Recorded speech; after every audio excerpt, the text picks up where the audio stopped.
They say I don't look like the real Superman. He's not Superman. He looks like a fake Ken doll. Why does he look so weird? Superman looks more handsome than that. Something must be done to this face. If I can turn back time, I can definitely change this face as well. Wait, what? What's happening? Earthquake!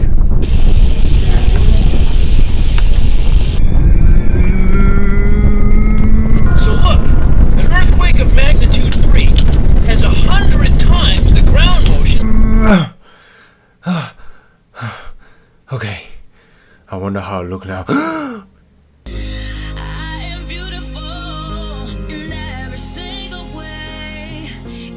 Sweet Mama Martha. Hey Clark, I'm gonna go out and hunt down Deathstroke. You wanna join me? What did you call me? Clark. Superman. That's you, isn't it? I know this because I'm the world's greatest detective.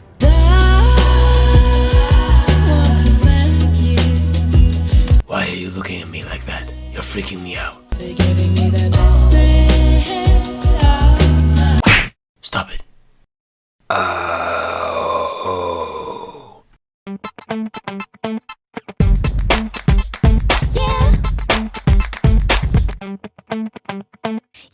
Hello and welcome back to another review on the Ken OW channel. As you all know, today we'll be talking about the DAH-003 Superman by Beast Kingdom. Starting with his box, the usual translucent screen at the front, his name at the bottom, the side more mention of his genetic code, and at the back, as you probably saw from the unboxing video as well, the Superman art logo, which kinda paints him like a dictator like Red Sun Superman or something, but still a very nice art as always. And you have Superman heating up his hot chocolate from the side, so without further ado, let's tear it up and reveal the Superman within.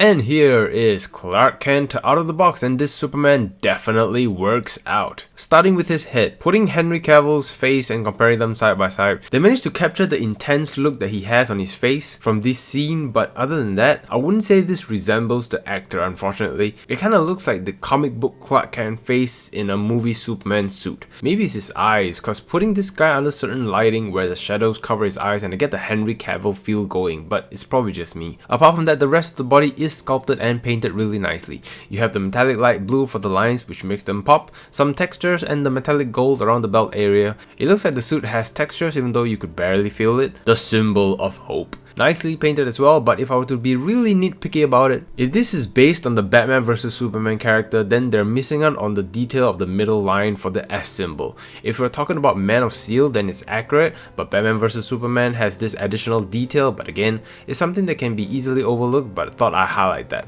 In terms of muscularity, like I said, this Superman works out. Bulging shoulders, though the peg is shown here, kinda hope they'll find a way to conceal that in the future. Nice quads, they even sculpted that booty. Look at them super cheeks. And he has 6 packs as well, but are they functional? As you all know from the DC film Superman figure, he had wonderfully sculpted abs, but he could barely crunch them, so putting this figure to the test.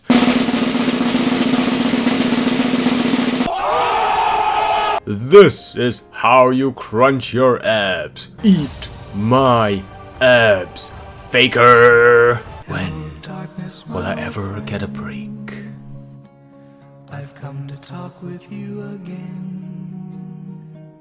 My biggest gripe with this figure is on his forearm. In this angle, they managed to sculpt the width of it, but turning it to the side, it becomes a skinny forearm from this angle. I think it's sculpted too one-dimensional to the point that it only looks anatomically proportionate from this angle, but not the other, which is a shame since the rest of the body's muscles is sculpted nicely. The joint used is also different from the armored Batman figure. A little rounded, but it feels a lot more solid, and I definitely prefer the feel and sturdiness of this joint. It's a shame they only use this for the forearm and the rest is still the same joint. The cape, even though it's the same material as armored Batman, being soft plastic, this cape actually has some action to it. As you can see, it sort of flaps to the side as if some wind is blowing from the other end, as opposed to just being draped down, which is a nice compensation to not having cloth material, even though I still prefer it. Overall, putting that forearm aside, this figure looks really good.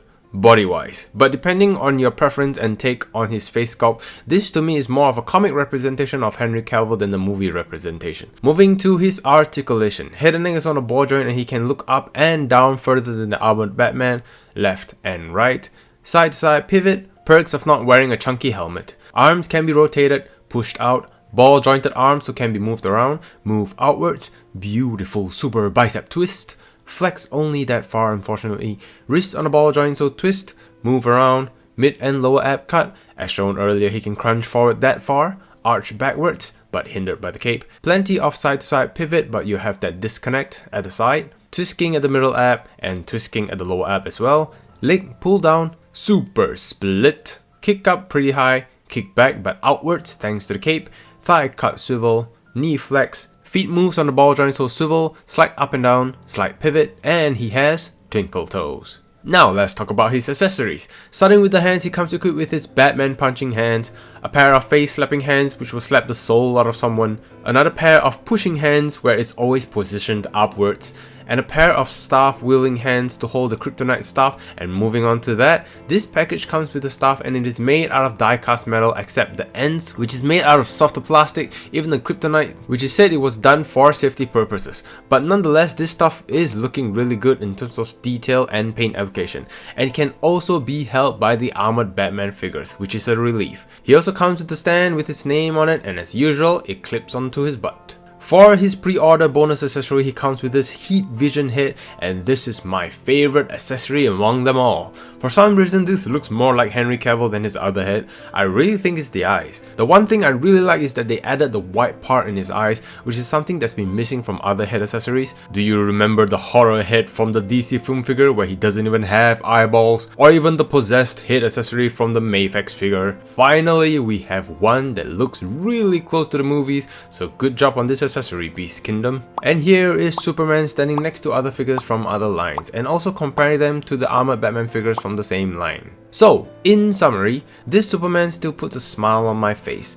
Despite a few issues that held this figure back, as I mentioned before, if you could overlook the little issues like the forearm proportion or even the face sculpt depending on how you see it, this is a really nicely sculpted Superman figure with a surprising amount of articulation and a few nice accessories to play with as well. That heat vision head. However, I'd like to hear your thoughts on this figure as well in the comment section down below. Let me know what you think. That concludes today's review, and stay tuned for tomorrow's episode where I'll be reviewing the Batman. Thank you guys very much for watching. I hope you guys enjoyed the review. If you did, do help me leave a like and subscribe for more content in the future. I hope you guys are embracing the inner geek within you and having a great week. Stay awesome, take care, and I'll see you guys at the next video.